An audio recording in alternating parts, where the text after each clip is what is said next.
মুড়ি মাখার সময় চানাচুরটা কিন্তু খেতে ভালো লাগে। চানাচুর মুড়ি মাখবো,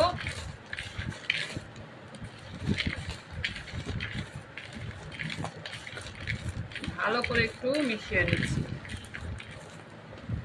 আর এই যে বড় যেগুলো আছে এগুলো আবার একটু খেয়েও নিব। একটু আচারের মশলা দিয়ে দিচ্ছি, তাহলে খেতে ভালো লাগবে, শুকনো শুকনো লাগবে না বেশি। এখন একটু মিশিয়ে নিব। হাতের উপরে, আমার হাতের উপরে ঢালো। হ্যাঁ নাও, হয়েছে এই পরিমাণ থাক।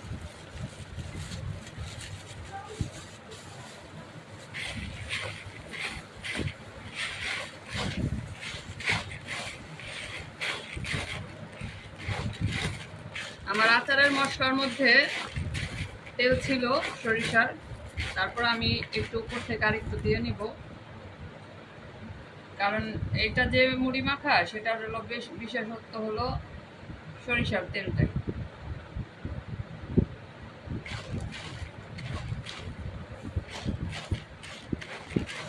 এইভাবে মুড়ি মাখা খেলেও কিন্তু অন্যরকম একটা স্বাদ।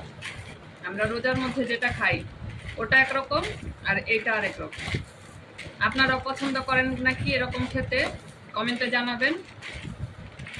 তা আমার মাখা হয়ে গেছে, এখন আমি একটু খেয়ে দেখি লবণ ঝাল সব ঠিক আছে কিনা।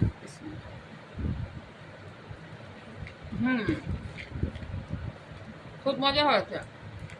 আর বাচ্চারা এসে পড়ো খাওয়ার জন্য, অনেক মজা।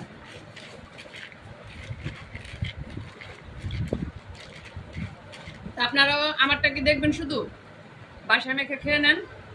সবাই ভালো থাকবেন, আল্লাহ হাফেজ।